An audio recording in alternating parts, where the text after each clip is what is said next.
আসসালামু আলাইকুম। আজকে আমরা দেখব টালি প্রাইম সফটওয়্যারে কিভাবে আপনি অপশনাল বাউচার পোস্টিং দিবেন এবং অপশনাল বাউচার কখন পোস্টিং দিতে হয়, কেন পোস্টিং দিতে হয় বা কিভাবে আপনি ইউজ করবেন, তার বেনিফিট কি সে সম্পর্কে আমরা ডিটেলস আলোচনা করব। তো আমরা শুরুতে হচ্ছে বাউচারে চলে যাচ্ছি। বাউচার থেকে হচ্ছে আমরা যে কোনো একটা বাউচার যদি পোস্টিং দিই, সাপোজ একটা পেমেন্ট বাউচার এন্ট্রি দিব, সেখানে হচ্ছে 1000 টাকার একটা কনভেন্স বিল এন্ট্রি দিব। ওকে, কস্ট সেন্টার আমরা দেখাই দিলাম, সেটা হচ্ছে প্রজেক্ট 1। আমরা এটা হেড অফিস ক্যাশ থেকে দিচ্ছি। ওকে, এখন আমি যদি এন্ট্রি সেভ দিয়ে দিই নারেশন দিয়ে, তাহলে আমার কনভেন্সের যে লেজারে এক্সপেন্সটা বেড়ে যাবে আর ক্যাশের যে লেজার থেকে 1000 টাকা সেটা কমে যাবে। এখন যদি আমরা সেই বাউচারটাকে অপশনাল করে রাখি, এখানে ডান পাশে যদি এখানে অপশনাল একটা ফিল্ড আছে, এই জায়গায় ক্লিক করে দিলাম, এখানে স্ট্যাটাস চলে আসতো অপশনাল। তার মানে এখন আমি ওই বাউচারটা যদি সেভ দিই, তাহলে আমার এক্সপেন্স এবং ক্যাশের যে লেজার মানে অ্যাকাউন্টসে সেটা আর ইফেক্ট করবে না যতক্ষণ পর্যন্ত এটাকে আমি রেগুলার না করছি। তো সেক্ষেত্রে হচ্ছে আমরা যারা ডাটা এন্ট্রি অপারেটর হিসেবে আছি বা কোনো প্রতিষ্ঠানে দেখা যাচ্ছে কি একজন এন্ট্রি দিবে, আরেকজন হচ্ছে সেটাকে চেক করে অ্যাপ্রুভ করবে বা অ্যাকসেপ্ট করবে, এই ধরনের যদি কোনো ধরনের লেয়ার আপনারা ফিল্টার ইউজ করতে চান, যে একজন এন্ট্রি দিবে সেটা আরেকজন হচ্ছে চেক করার পর সেটাকে কনফার্ম করবে, দেন এটা অ্যাকাউন্টস থেকে হিট করবে, সেক্ষেত্রে আপনারা অপশনাল করে আপনি এন্ট্রি দিতে পারেন।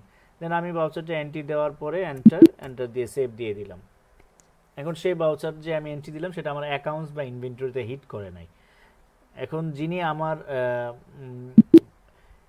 সিনিয়র যিনি আছে, যিনি আমার সেই বাউচারগুলোকে চেক করবে, দেন অ্যাপ্রুভ করবে, দেন উনি চলে যাবে হচ্ছে ডিসপ্লে মোড রিপোর্ট, এখান থেকে হচ্ছে এক্সেপশন রিপোর্ট, এখান থেকে চলে যাবে অপশনাল বাউচার।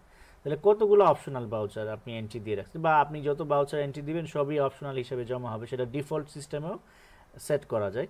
তাহলে উনি ওপেন করবে ওনার আইডি দিয়ে, লগ ইন করার পরে উনি সব কিছু চেক করবে, ডেট ঠিক আছে কিনা, অ্যামাউন্ট ঠিক আছে কিনা, বা আপনি যে নারেশন লিখছেন সেটা ঠিক আছে কিনা। সব কিছু যদি ঠিক থাকে সেক্ষেত্রে উনি এটাকে এখানে রেগুলার ক্লিক করবে এবং অ্যাকসেপ্টে ক্লিক করে দিবে।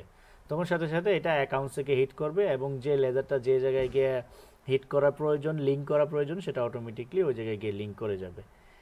এটা একটা পারপাসে ইউজ করতে পারেন। আর একটা পারপাস হচ্ছে যে ম্যানেজমেন্ট হচ্ছে চাচ্ছে যে তার ডাটা এন্ট্রি অপারেটর যিনি আছে উনি শুধু বাউচারগুলো ইনপুট দিবে আর উনি হচ্ছে ওনার জায়গা থেকে ওনার পিসি থেকে বসে সেগুলোকে অ্যাপ্রুভ করবে।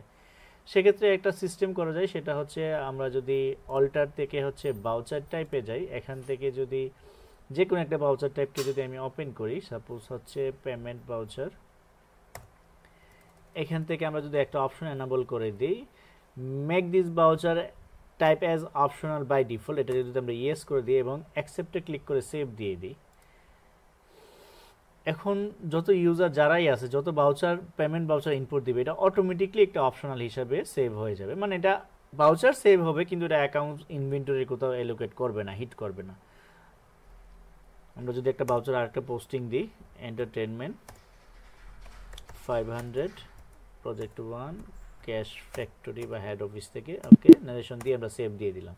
তাহলে এই এন্ট্রিগুলো হচ্ছে আমরা যদি গোটোতে ক্লিক করি, গোটো থেকে হচ্ছে বা আমার বস যিনি আছে উনি ওনার পিসি থেকে হচ্ছে দুইভাবে যেতে পারে রিপোর্টটাতে, ডিসপ্লে মোড রিপোর্ট আমরা এর আগে যেভাবে দেখাইছিলাম, এক্সেপশন রিপোর্ট, এখান থেকে হচ্ছে অপশনাল বাউচার এই জায়গায় গিয়ে চেক করতে পারবে, অথবা উনি সরাসরি গোটোতে ক্লিক করে অপশনাল বাউচার যদি টাইপ করে সেক্ষেত্রে অপশনাল বা কী কী বাউচার আছে সবগুলো উনি এখান থেকে দেখতে পারবে। এখন প্রত্যেকটা বাউচার উনি ওপেন করবে, দেখবে সব কিছু ঠিক আছে কিনা, দেন উনি কনফার্ম করবে, রেগুলারে ক্লিক করবে এবং অ্যাকসেপ্টে ক্লিক করবে, দেন সেই বাউচারটা আপনার অ্যাকাউন্টস থেকে হিট করবে বা লিঙ্ক করবে। তো এটাই ছিল হচ্ছে অপশনাল বাউচার। তো আজকে এই পর্যন্তই, ধন্যবাদ সবাইকে, আসসালামু আলাইকুম।